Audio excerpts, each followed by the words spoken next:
Alright guys, so today's a little more of a test trial than anything else. We're going to try a DIY fog chiller.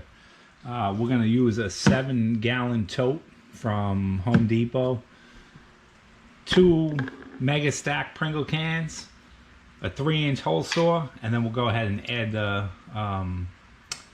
we'll add the ice in a little bit.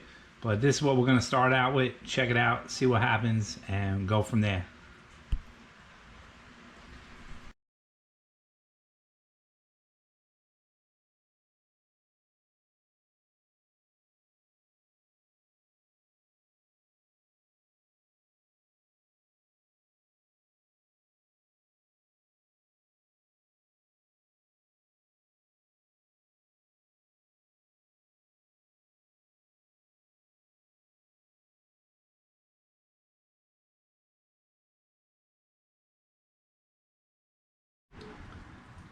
All right, guys. So I let the crazy glue, the Gorilla Glue, dry a little bit, and then I realized like these were a little shaky, right? So I just went ahead and put 4-inch hose clamps on the outside of this, on both sides. So now, like literally, they're not falling out because the hose clamps holding it from this side, and then you got the little lip on the Pringles container that actually holds it on the inside. So we're gonna go ahead and do a tester. I'm gonna run the fog machine regularly so you guys can see how it just goes all over the place, and then we're gonna go ahead and put ice in this bad boy and check this out. So let's see what we get here. So you guys will be able to tell the difference.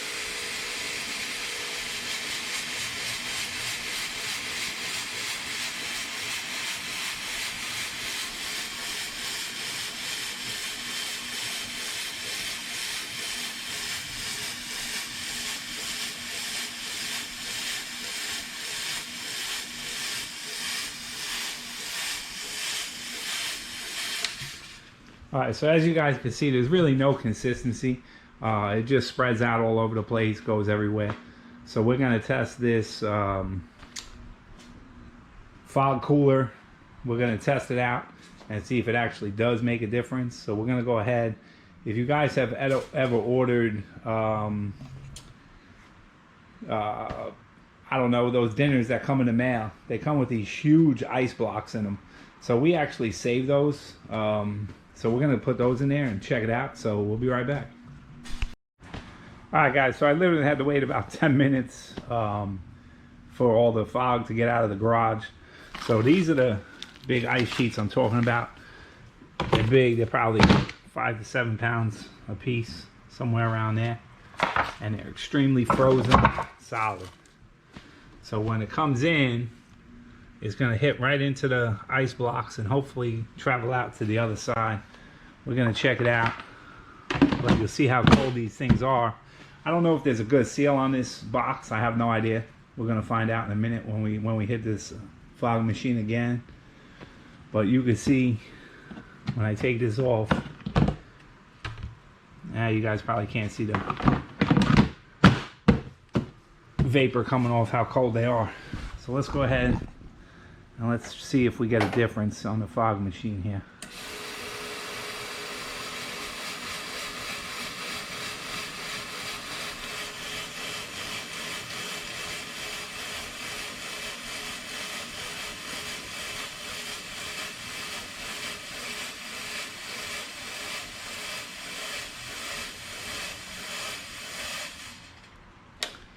Alright, so clearly you guys can see it's staying a lot lower, which definitely, I mean, it works. That's what I'm looking for, is for it to stay a lot lower, and it's coming back. It's getting, and I feel like it's a lot thicker. I don't know if it's because it's not spreading out as much, but no doubt about it, just like that, guys, I made this with a bunch of stuff I had laying around. So this is a free DIY for me and super simple for anybody else. From what I understand is you can use anything. Anything that you have laying around. You can use a bucket, you can use a kitty litter container, you can use just about anything. You can use real ice, you can use ice blocks. I'm going to use the ice blocks because I think they'll stay frozen a lot longer. And I've seen people with the water bottles. Yeah, so frozen water bottles, you can do anything. You can take these Pringle cans, if you have enough of them, you can do a whole line of them and put frozen water bottles in them, and it's going to do the same exact thing. But yeah, that's just a quick, fun little DIY that I wanted to try out for our graveyard, our haunted graveyard. And that's about it, guys. I hope you guys enjoyed the video, and let me know if you made one, tried one, gonna make one, whatever. Definitely makes a difference for this little fog machine. And as always, stay safe. See you guys on the next video. Thanks for watching.